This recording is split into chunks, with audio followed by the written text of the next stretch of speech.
Alright, so what I'm about to talk about in this tutorial is zoning in a lane. It's something a lot of the supports do not know about, or maybe they do, they just don't realize that they need to be doing it until it's too late. So this mostly applies to a tri-lane against a solo, but a dual lane against a solo you can zone just as well. Really, anytime you end up with a solo lane in the bottom lane, you want to be zoning. If you get an advantage over a dual lane, you want to be zoning them too. Just don't be over aggressive with your zoning. If you're on equal footing with the enemy lane and you try and zone them out, they will jump on you and kill you because you're out of position. So basically the way zoning works is as a support, let's say there's a Darkseer level 1, and you see he gets Ion Shell at level 1, that means he doesn't have Surge. That means he can't run away at max move speed, which means he's actually pretty slow.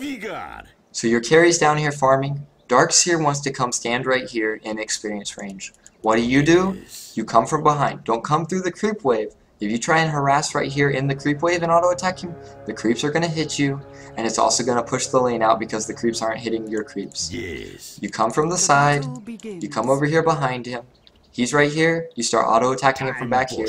His creeps are down here, they don't even bother you. He starts running away, you just follow him, attacking.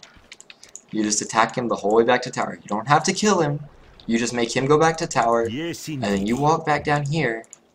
Now, what's about to happen? So I just walked over here. The reason I didn't walk in lane, I saw 16 seconds on my timer.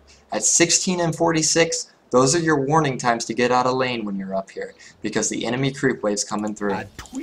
So, usually what I do at this point is I put in a lane ward so I can see when he leaves the tower, and I just come up here and auto attack him, and you can auto attack all the way up to right here. Look, tower's not even hitting me, and I can just chase him all the way back to tower. 46 seconds, I'm like, uh-oh, here comes enemy creep wave. Time to get back in the jungle so I don't pull the creep wave with me. Creep wave goes past, wait a few seconds for creep wave to go past, come back out. Darkseer tried to leave his tower, auto attack him.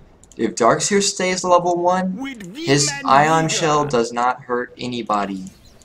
His Ion Shell at level 1's awful. He needs level 2 Ion Shell. You let Darkseer get level 3 and then you try and zone him out as a support, he's just going to stand next to you with Power Surge and you're going to die. Because you can't get away from him.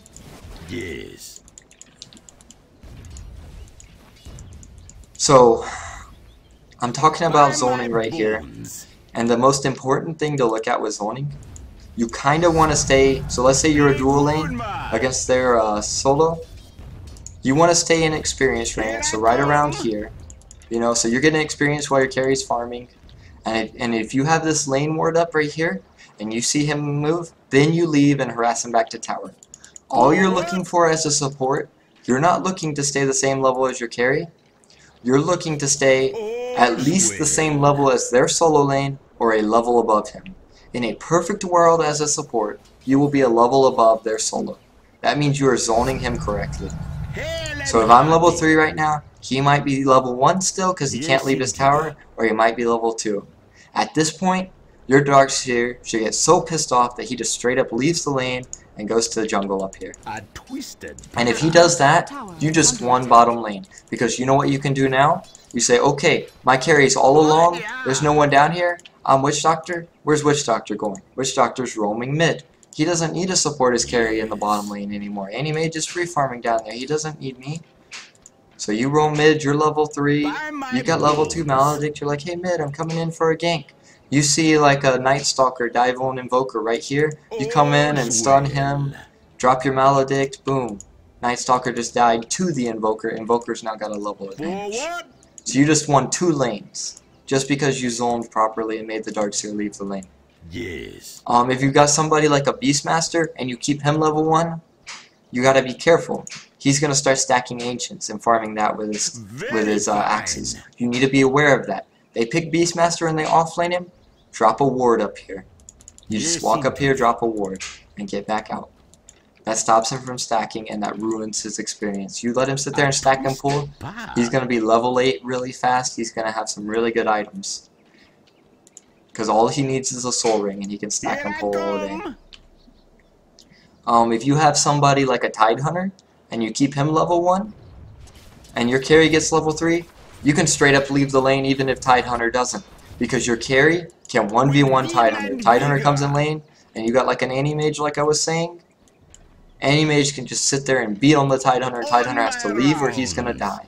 And Anti-Mage doesn't need you anymore, so you start roaming and ganking. You roam mid, you roam top, you set up kills, and then once Tidehunter gets lax and he's sitting in lane because you're not there anymore, you roam back bottom and you kill the Tidehunter too. Win all 3 lanes just because you were able to zone and leave your carry alone. Because that's the ultimate goal of zoning, is to get that solo lane so under-leveled that you can leave your carry alone and go help the other lanes. The sooner you can dump resources into your number 2 and your number 3, the better off everyone is. If your number 1 can handle himself, you're in a very good position.